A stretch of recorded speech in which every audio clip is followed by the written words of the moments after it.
بسم اللہ الرحمن الرحیم۔ السلام علیکم خانز آفیشل کے پیارے دوستوں، امید کرتا ہوں آپ سب خیریت سے ہوں گے۔ دوستوں، ابلیس کو جنت سے نکال دیا گیا تھا، اور جنت سے نکالنے کے بعد اس کی ایک ہی سوچ تھی کہ وہ ایسا کیا کرے اور ایسی کیا چال چلے تاکہ آدم کو رسوا کر سکے۔ ایک روز اس نے دیکھا کہ جنت کے تمام دروازے بند ہیں اور مور اور سانپ کھڑے ہیں۔ ابلیس نے ان کو دیکھا تو اس کا ذہن جاگ اٹھا، کیونکہ اس کے دل میں آدم کے لیے بڑا زہر بھرا ہوا تھا۔ ابلیس فوراً جنت کے دروازے پر کھڑے مور کے پاس پہنچا اور بڑے ہی ہمدردانہ لہجے میں کہنے لگا، بہت جلد تمہیں بھی جنت سے نکال دیا جائے گا اور آدم کو بھی جنت سے نکال دیا جائے گا۔ البتہ تم مجھے جنت میں لے جاؤ تو میں تمہیں ایک ایسے ترکیب بتاؤں گا جس پر تمہیں عمل کر کے تم اور آدم کبھی جنت سے نہیں نکلو گے، یہ میرا دعویٰ ہے۔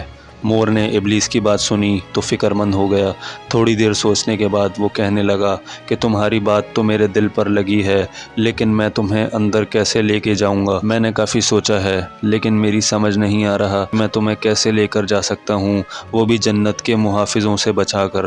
تو ابلیس نے فوراً جواب دیا کہ کیا تم یہ نہیں جانتے ہو کہ میں منتر پڑھ کر اپنے آپ کو ایک چھوٹے موتی میں تبدیل کر سکتا ہوں؟ تم مجھے اپنے منہ میں دبا کر جنت کے اندر لے جانا۔ یہ کہہ کر ابلیس نے منتر پڑھا اور اپنے آپ کو ایک چھوٹے سے موتی میں بدل دیا۔ تو مور نے ابلیس کو اپنے منہ میں رکھ دیا اور جنت میں داخل ہوا۔ یوں ابلیس مور کی مدد سے جنت میں داخل ہو گیا۔ یہ مور ابلیس کو اپنے منہ میں لیے ہوئے سیدھا حضرت حوا کے سامنے پہنچ گیا، اور وہاں پہنچ کر ابلیس نے دوبارہ اپنے اوپر وہ جادو کیا اور انسان کی شکل میں آ گیا۔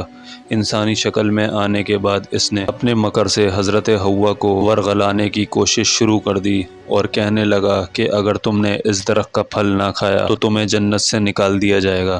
اما حوا بولیں، یہ درخت تو ممنوع ہے، اس کا پھل کھانے سے منع فرمایا گیا ہے۔ ابلیس دوبارہ بولا کہ اس درخت کا پھل نہ کھایا گیا تو جنت سے نکال دیا جائے گا، تمہیں بھی اور آدم کو بھی۔ ابلیس ملعون آخرکار اس فریب میں کامیاب ہو گیا، اور اما حوا نے اس کی باتوں میں آ کر اس درخت کا پھل کھا لیا، اور پھر حضرت آدم علیہ السلام کے پاس پہنچی اور کہنے لگیں، میں نے ممنوع درخت کا پھل کھا لیا ہے، تم بھی اس کا پھل کھا لو تاکہ ہم ہمیشہ جنت میں رہ سکیں۔ حضرت آدم علیہ السلام نے کہا، ہائے افسوس، تم نے یہ کیا کر دیا؟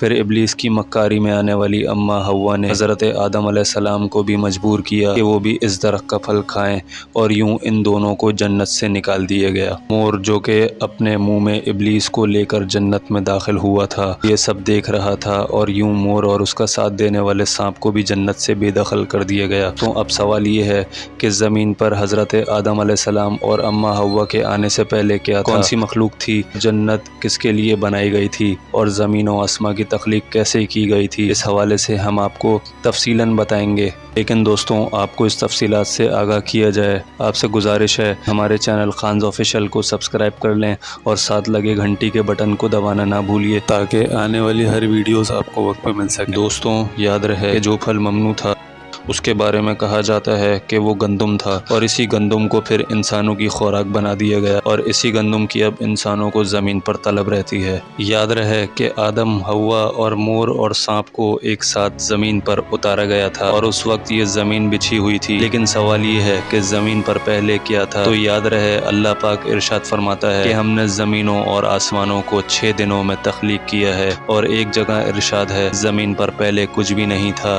سوائے پانی کے۔ دوستوں معلوم ہوا کہ زمین پر پہلے پانی کے علاوہ کچھ بھی نہیں تھا، اس زمین پر پانی ہی پانی تھا، اور پھر اللہ تعالیٰ نے اس پانی پر زمین کو بچھایا۔ اور تفاسیر میں یہ بات بھی ملتی ہے کہ جب پانی پر اللہ تعالیٰ نے زمین کو بنایا تو یہ زمین ہل رہی تھی، تو اللہ تعالیٰ نے اس زمین کے اوپر پہاڑوں کو گاڑ دیا جس سے یہ زمین ٹک گئی۔ تو دوستوں یاد رہے کہ پانی ہی وہ چیز ہے جس سے اللہ تعالیٰ نے مختلف قسم کی مخلوقات کو پیدا فرمایا، اور پانی کو اللہ نے زندگی کی بنیاد بنایا۔ اور کہتے ہیں کہ آدم سے پہلے آسمان بھی نہ تھے، تو اللہ تعالیٰ نے صرف 2 دنوں میں 7 آسمانوں کو بنایا۔ ان آسمانوں کی جگہ پر دھواں ہی دھواں تھا، کچھ نہ تھا، ہر طرف دھواں تھا، اور پھر اللہ تعالیٰ نے اس دھوئیں سے آسمان بنائے، اور صرف 2 دن میں اللہ تعالیٰ نے 7 آسمان تخلیق فرمائے۔ اور جب آسمان دنیا اللہ تعالیٰ نے بنایا تو اللہ تعالیٰ فرماتا ہے کہ ہم نے اس میں ستاروں کی مانند چراغ روشن کر دیے، یعنی آسمان دنیا میں اللہ تعالیٰ نے ستارے پیدا فرمائے جو رات کو چمکتے ہیں، یاد رہے کہ اللہ تعالیٰ نے 4 دنوں میں زمین اور اس کا سارا نظام بنایا۔ یہ پہاڑ، یہ جنگل، دریا اور سمندر، صحرا اور میدان، یہ سب اللہ تعالیٰ نے اپنے حکم سے صرف 4 دنوں میں تخلیق کیا۔ اور پھر اللہ تعالیٰ نے آسمانوں سے بارش برسائی اور اپنے حکم سے زمین کے اوپر طرح طرح کے درخت، پودے اور سبزہ اگا دیا۔ دوستوں، معلوم ہوا کہ جب آدم نہ تھے تب بھی یہ کائنات تھی۔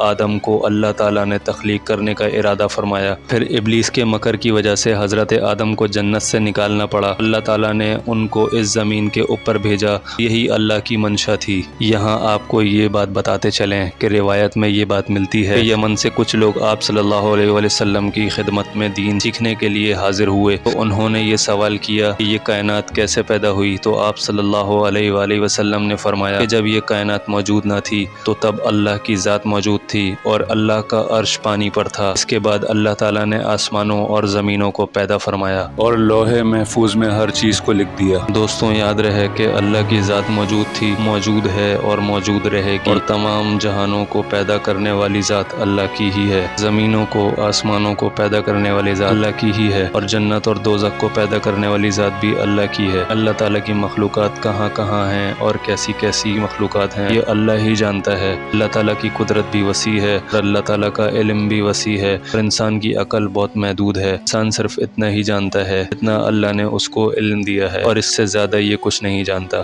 دوستوں، ہماری آج کی یہ ویڈیو آپ کو کیسی لگی ہے کمنٹ میں ضرور بتانا ہے۔ آج کی اس ویڈیو کو اپنے دوستوں کے ساتھ زیادہ سے زیادہ شیئر بھی کریں۔ امید کرتا ہوں آپ کو ہماری آج کی یہ ویڈیو ضرور پسند آئی ہوگی۔ ہمیں دیجیے اجازت، اپنا بہت سارا خیال رکھیے گا۔ اللہ حافظ۔